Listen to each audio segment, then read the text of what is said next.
재산 80억 달러. 하나로 10조 원이 넘는 돈. 그가 죽을 때 남긴 건 15달러짜리 시계 하나였습니다. 왜 그랬을까요? 미쳤을까요? 아닙니다. 그는 노년의 비밀을 알았습니다. 그리고 그 비밀을 알았기 때문에 그의 마지막은 불안이 아니라 평화였습니다. 오늘 이 이야기를 끝까지 들으시면 당신이 알고 있던 돈과 행복의 공식이 완전히 뒤집어질 것입니다. 이 영상은 위로가 아닙니다. 분명히 말씀드립니다. 이 영상은 가난한 사람을 위로하려는 게 아닙니다. 돈 없어도 괜찮아요 라는 뻔한 소리를 하려는 것도 아닙니다. 이 영상은 돈이 너무 많은 사람들에게 던지는 경고입니다. 그리고 이 경고는 제 생각이 아닙니다. 실제 인생이 증명한 이야기입니다. 세계적인 부자들이 직접 증명했습니다. 400년 전 철학자가 이미 예언했습니다. 오늘 이 이야기를 끝까지 들으시면 당신은 돈을 완전히 다른 눈으로 보게 될 것입니다. 400년 전의 경고. 르네 데카르트. 나는 생각한다. 고로 존재한다. 이 말을 남긴 철학자입니다. 그런데 데카르트는 행복에 대해서도 깊이 사유했습니다. 그리고 놀라운 결론을 내렸습니다. 행복은 외부에 있지 않다. 인간을 괴롭히는 것은 사물이 아니라 사물에 대한 우리의 생각이다. 이 말 젊을 때 들으면 그냥 좋은 말입니다. 그래, 마음먹기 나름이지. 이 정도로 넘어갑니다. 하지만 70세가 넘으면 이 말이 뼈에 박힙니다. 왜냐고요? 그때가 되어서야 비로소 깨닫기 때문입니다. 돈이 문제가 아니다. 돈이 많아서 불행해지는 게 아닙니다. 돈을 붙잡고 놓지 못해서 불행해지는 겁니다. 생각해 보십시오. 같은 10억을 가지고 있어도 사람마다 다릅니다. 어떤 사람은 충분하다고 느낍니다. 편안합니다. 감사합니다. 어떤 사람은 부족하다고 느낍니다. 불안합니다. 더 벌어야 한다고 조바심 냅니다. 돈의 양은 같습니다. 하지만 그 돈에 대한 생각이 다릅니다. 데카르트가 정확히 이것을 지적한 겁니다. 우리를 괴롭히는 것은 통장 잔고가 아닙니다. 그 숫자를 바라보는 우리의 마음입니다. 생각이 굳어지면 끝이다. 문제는 나이가 들수록 이 생각을 바꾸기 어렵다는 것입니다. 젊을 때는 유연합니다. 에이, 잃으면 다시 벌지 뭐. 이렇게 넘어갈 수 있습니다. 하지만 70세가 넘으면 생각이 굳어집니다. 평생 더 벌어야 해, 더 모아야 해라고 살아온 사람은 그 생각을 버리지 못합니다. 이미 충분히 가졌는데도 불안합니다. 잃을까봐 두렵습니다. 자식들이 뺏어갈까봐 의심합니다. 주변 사람들이 노릴까봐 경계합니다. 그래서 역설적으로 돈이 많은 사람일수록 노년이 더 불안합니다. 지킬 것이 많으니까요. 잃을 것이 많으니까요.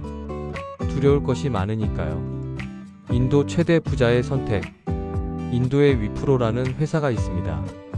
인도 최대 IT 기업 중 하나입니다.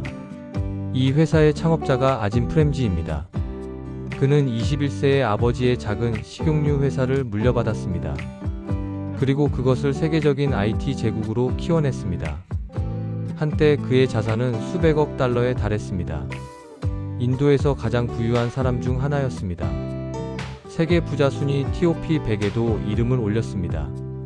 그런데 이 사람 이상한 선택을 합니다. 부는 목적이 아니라 책임이다. 아짐 프렘지는 자신의 재산 대부분을 사회에 돌려주기로 결정합니다. 그냥 말로 한 게 아닙니다. 실제로 실행했습니다. 교육재단을 설립했습니다. 인도 전역의 학교에 투자했습니다. 가난한 학생들에게 장학금을 주었습니다. 시골 마을에 병원을 지었습니다. 그가 기부한 금액은 210억 달러가 넘습니다. 하나로 약 28조 원입니다. 그는 이렇게 말했습니다. 부는 목적이 아니라 책임이다. 아짐 프렘지가 집착하지 않은 것이 세 가지 있습니다. 첫째, 자식에게 집착하지 않았습니다. 그는 자식들에게 회사를 물려주지 않았습니다. 대신 전문 경영인 체제를 만들었습니다. 자식들에게는 이렇게 말했습니다. 너희는 너희 길을 가라. 내 돈에 기대지 마라. 둘째, 명예에 집착하지 않았습니다. 화려한 파티를 열지 않았습니다. 언론 인터뷰를 피했습니다. 자선 행사에서 박수 받는 것을 좋아하지 않았습니다. 셋째, 권력에 집착하지 않았습니다. 은퇴 후에도 회사에 간섭하지 않았습니다. 조용히 물러났습니다. 뒤에서 조종하려 하지 않았습니다. 결과는 어땠을까요? 아짐 프렘지의 노년은 평온 그 자체였습니다. 그는 인도에서 가장 존경받는 기업인이 되었습니다. 하지만 그보다 중요한 것은 그 자신이 평화로웠다는 것입니다. 불안해하지 않았습니다. 지킬 것에 연연하지 않았습니다. 자식 걱정에 밤잠을 설치지 않았습니다. 내가 죽고 나면 재산을 누가 가져갈까 고민하지 않았습니다. 왜요? 이미 다 나눠줬으니까요. 그는 아주 일찍 깨달았습니다. 적당한 돈 이후의 욕망은 행복을 갉아먹는다. 면세점 왕의 충격 발언. 이번에는 미국으로 가보겠습니다. 찰스 피니, 공항 면세점 DFS의 창업자입니다. 공항에서 면세품 사보신 적 있으시죠? 그 사업의 원조가 바로 이 사람입니다. 그는 이 사업으로 엄청난 부를 쌓았습니다. 한때 자산이 수십억 달러에 달했습니다. 그런데 이 사람이 한 말이 있습니다. 아주 직설적인 말입니다. 부자로 죽는 것은 수치다. 15달러짜리 시계. 찰스 피니의 삶은 그의 자산과 전혀 어울리지 않았습니다. 고급 자동차? 없었습니다. 그는 평생 대중교통을 이용했습니다. 대저택? 없었습니다. 소박한 아파트에서 살았습니다. 경호원? 없었습니다. 혼자 거리를 걸어 다녔습니다. 비싼 시계? 그가 찬 시계는 15달러짜리였습니다. 수십억 달러의 자산가가 15,000원짜리 시계를 찾습니다. 그는 이렇게 말했습니다. 나는 돈을 없애기 위해 일했다. 마이너스. 살아있을 때 다 주고 떠나다. 찰스 피니는 자신의 재산 거의 전부를 살아있는 동안 기부했습니다. 총 기부액은 80억 달러가 넘습니다. 하나로 약 10조 원입니다. 그는 아일랜드 평화 프로세스에 기부했습니다. 세계 각지의 대학에 기부했습니다. 의료 연구에 기부했습니다. 그리고 2023년 그는 세상을 떠났습니다. 거의 빈손으로. 죽기 전 그는 이렇게 말했습니다. 나는 빈손으로 왔고 빈손으로 간다. 이것이 가장 완벽한 결말이다. 지킬 것이 없는 평화. 찰스 피니의 노년은 어땠을까요? 그는 불안하지 않았습니다. 왜요? 지킬 것이 없었기 때문입니다. 누가 돈을 노릴까 걱정하지 않아도 됐습니다. 자식들이 유산 때문에 싸울 걱정도 없었습니다. 주가가 떨어질까, 부동산이 폭락할까 전전긍긍하지 않았습니다. 세무조사를 받을까, 소송에 휘말릴까 두려워하지 않았습니다. 지킬 것이 없는 사람은 두려울 것도 없습니다. 이것이 찰스 피니가 발견한 노년의 비밀입니다. 돈을 버림으로써 자유를 얻었습니다. 내려놓음으로써 평화를 얻었습니다. 이것이 진짜 문제다. 여기서 정말 중요한 이야기를 하겠습니다. 돈이 너무 많은 사람들에게 공통적으로 나타나는 현상이 있습니다. 인생을 인정하지 못하는 것. 그들은 이렇게 생각합니다. 나는 성공했다. 나는 평생 열심히 살았다. 나는 남들보다 뛰어났다. 그런데 왜 나도 늙는가? 왜 나도 아픈가? 왜 나도 외로운가? 이것은 매우 위험한 생각입니다. 분노와 억울함의 시작. 이 생각이 뿌리를 내리면 어떻게 될까요? 분노가 생깁니다. 내가 이렇게까지 했는데 왜 이런 대접을 받아야 하지? 억울함이 생깁니다. 저 사람은 나보다 못한데 왜 더 건강하지? 저 사람은 나보다 가난한데 왜 더 행복해 보이지? 원망이 생깁니다. 자식들은 내 마음도 몰라. 아내는 나를 이해 못해. 세상은 나를 알아주지 않아. 이런 감정들이 노년을 갉아먹습니다. 통제할 수 없는 것들. 데카르트 철학에서 이것은 전형적인 오류입니다. 인간은 통제하는 존재라고 착각하는 것. 돈이 많으면 세상을 통제할 수 있다고 생각합니다. 건강도 돈으로 살 수 있다고 믿습니다. 관계도 돈으로 유지할 수 있다고 믿습니다. 시간도 돈으로 살 수 있다고 믿습니다. 젊을 때는 어느 정도 맞는 말입니다. 돈이 있으면 좋은 병원에 갑니다. 좋은 음식을 먹습니다. 좋은 환경에서 삽니다. 하지만 70세가 넘으면 진실과 마주합니다. 돈으로 살 수 없는 것들이 있습니다.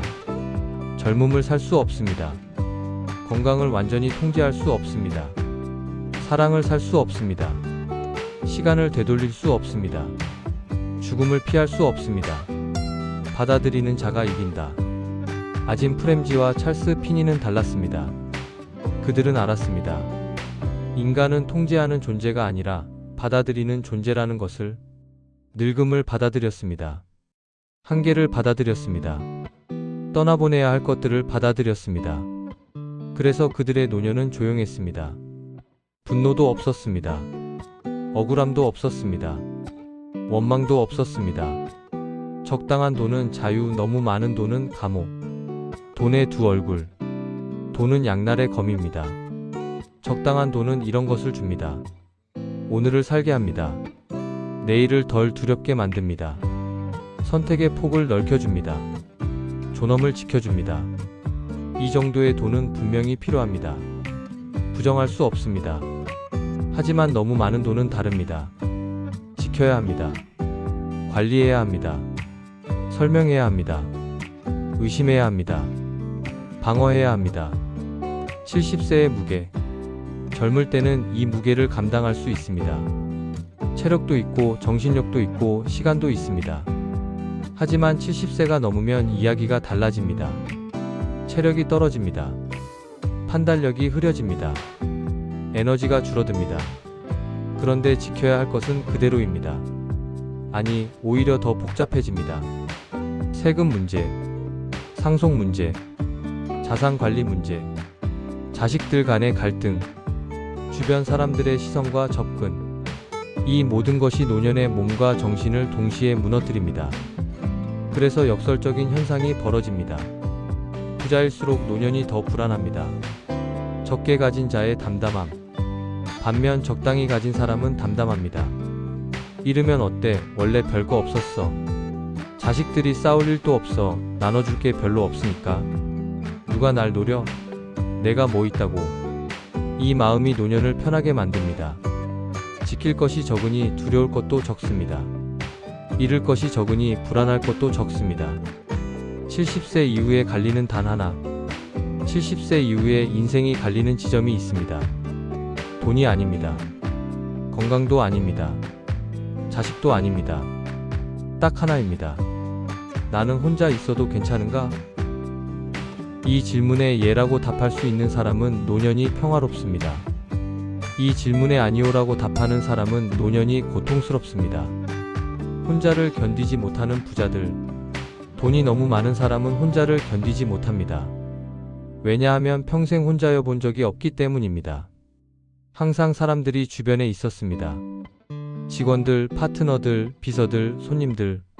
항상 일이 있었습니다. 회의, 협상, 결정, 실행. 항상 움직임이 있었습니다. 출장, 미팅, 행사, 파티. 그런데 70세가 넘으면 이것들이 사라집니다. 은퇴하면 직원이 없습니다. 건강이 나빠지면 움직임이 줄어듭니다. 친구들이 하나둘 떠나갑니다. 그때 공허함이 밀려옵니다. 혼자 있는 법을 몰랐던 사람에게 혼자 있는 시간은 지옥입니다. 혼자 버텨본 사람의 강점. 반면 적당한 돈으로 살아온 사람은 다릅니다. 그들은 이미 혼자 버텨본 경험이 있습니다. 힘들 때 혼자 견뎌봤습니다. 외로울 때 혼자 이겨냈습니다.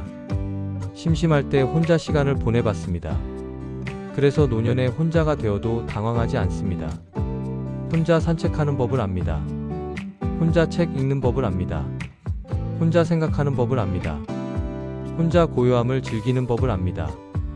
그래서 노년이 덜 아픕니다. 데카르트식 최종 결론. 데카르트의 철학을 정리하면 이렇습니다. 행복은 소유가 아니라 욕망의 크기에 달려있다. 많이 가져서 행복한 것이 아닙니다. 적게 원해서 행복한 것입니다. 필요 이상을 가진 순간 인간은 자유를 잃는다. 적당함을 넘어서는 순간 소유가 주인이 되고 인간은 노예가 됩니다. 적당함을 아는 사람이 가장 이성적인 인간이다. 욕망을 절제할 줄 아는 사람. 그것이 진정한 지혜입니다. 이 영상이 불쾌하다면 마지막으로 가장 불편한 진실을 말씀드리겠습니다.